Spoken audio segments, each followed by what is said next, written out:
ప్రియమైన వారలారా, యేసు నామమున మీకు నా ప్రేమపూర్వక శుభాకాంక్షలు. ఈ స్థలమును చూస్తున్నారా? అందంగా ఉందా? వెనక ఒక షిప్పు నిలబడి ఉన్నదా? అందమైన ఒక ఓడ. ఇది రాజకుటుంబమునకు చెందినది అని చెబుతున్నారు. ఆ విధముగా వారు వచ్చి ప్రభు రాజకుటుంబమును ఆశీర్వదించారు. ఒమాన్ దేశములో నున్న రాజకుటుంబమునకు చెందినది. ఇది మస్కట్ అనే పట్టణము, దాని సముద్ర తీరము, దాని ఓడరేవులో ఉండి మీతో మాట్లాడుచున్నాను. ఈ ఓడను చూసినప్పుడు ఒక కార్యము నాకు జ్ఞాపకములకు వస్తున్నది. ఒక వేదవాక్యమును నేను మీకు చెబుతాను. మీకా 7వ అధ్యాయము 15వ వచనము. నేను జనులకు అద్భుతములను కనబరుతును. దేవుడు చెబుతున్నారు, నా కుమారుడా, నీకు అద్భుతములను కనబరుతును. నా కుమార్తె, నీకు అద్భుతములను కనబరుతును. అద్భుతము అంటే ఏమిటి? ఏంటి అద్భుతంగా ఉన్నది, ఇలా జరుగునా? ఆశ్చర్యంతో చెబుతారు కదా, అదే అద్భుతము. మీ జీవితములో దేవుడు అద్భుతమును చెయ్యబోతున్నారు. సాధారణంగా నార్మల్గా జరిగేదాన్ని అద్భుతమని చెప్పరు. నమ్మలేక ఉన్నామే, ఆశ్చర్యంగా ఉన్నది. అలాంటి ఒక కార్యమును యేసు మీకు, మీ జీవితంలో, మీ కుటుంబంలో, మీ సేవలో, మీ ఇంట్లో, మీ బిజినెస్లో దేవుడు చేయుదురు. అద్భుతములను చేయు దేవుడు. ఒక అద్భుతము జరిగితేనే ఉందండి, ఈ వ్యాధి నుండి నేను బాగుపడగలను, ఈ అప్పుల బాధ నుండి నేను బయటపడగలను, నా ఈ ఇబ్బందుల నుండి బయటపడగలను అని అనుకుంటున్నారా? ఆ అద్భుతమును దేవుడు చేయుదురు. ప్రకృతికి వ్యతిరేకమైన కార్యము.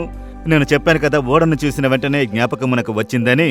అమెరికాలో జార్జ్ వెర్వర్ అనేటటువంటి ఒక మనుషుడు చిన్నవానిగా ఉన్నప్పుడు పేద కుటుంబమునకు చెందినవాడు.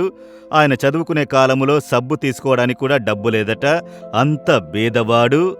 అయితే కొంతకాలమునకు అతడు పెద్దవాడై రక్షింపబడి దేవుని అంగీకరించినప్పుడు ఆయనలో గొప్ప భారము, సువార్తను ప్రపంచమంతా ప్రకటించాలని. మనం ఎంతో కష్టంతో ఉన్నాము, సువార్తను ప్రపంచమంతా ఎలా తీసుకుని పోగలము?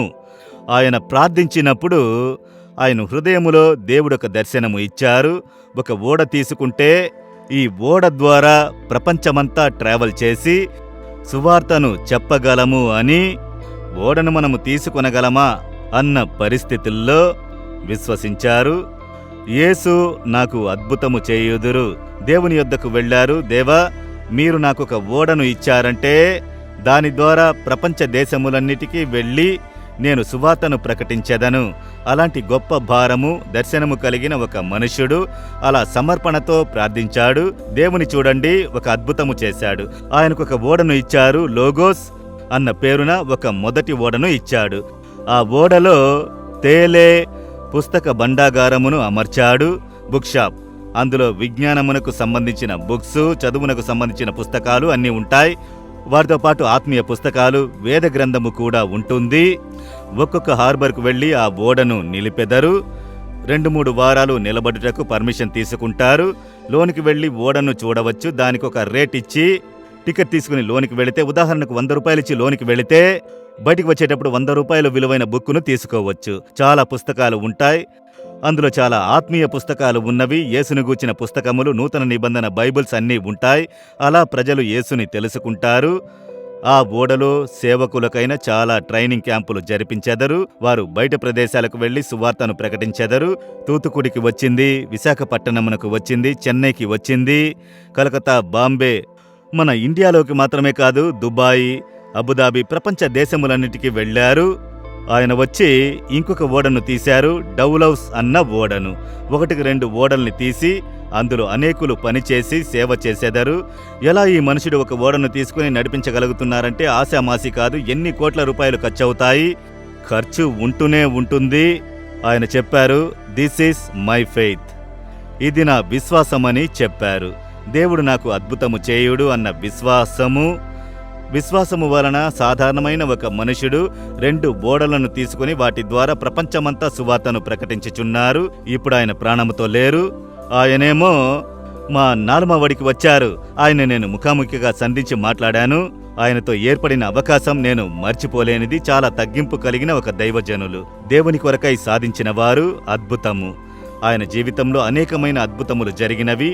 నాకు ప్రియమైన వార్లారా, వెర్వర్ జార్జికి అద్భుతము చేసి ఆయన ద్వారా ఇంత గొప్ప కార్యమును చేసిన దేవుడు మీకు ఏమైనా చెయ్యరా? అద్భుతమును విశ్వసించుడి. దేవుడు అద్భుతములను చేయువాడు, నాకు చేయును, నా ద్వారా చేయునని విశ్వసించుడి. అద్భుతములు మీ జీవితంలో జరుగును. మీ కుటుంబంలో, చదువులో, ఉద్యోగంలో, వృత్తిలో, సేవలో జరుగును. విశ్వసించెదరా? నీవు అద్భుతములు చూచెదవు అని ప్రభు వాక్కునిచ్చుచున్నారు. దేవా, నేను విశ్వసించుచున్నాను, నా జీవితంలో ఈ అద్భుతమును చేయుడి అని అడగండి. అలాగే హృదయంలో చేపెట్టుకోండి. దేవా, మీరు అద్భుతములు చేయు దేవుడు, అద్భుతములు చూచెదరు అని వాక్కునిచ్చితిరి. నాకు నా జీవితంలో ఈ అద్భుతమును నాకు ఈ దినము చేయుడి. నేను విశ్వసించుచున్నాను, అద్భుతమును ఎదురు చూస్తున్నాను. యేసుక్రీస్తు నామములో ఆమెన్, ఆమెన్.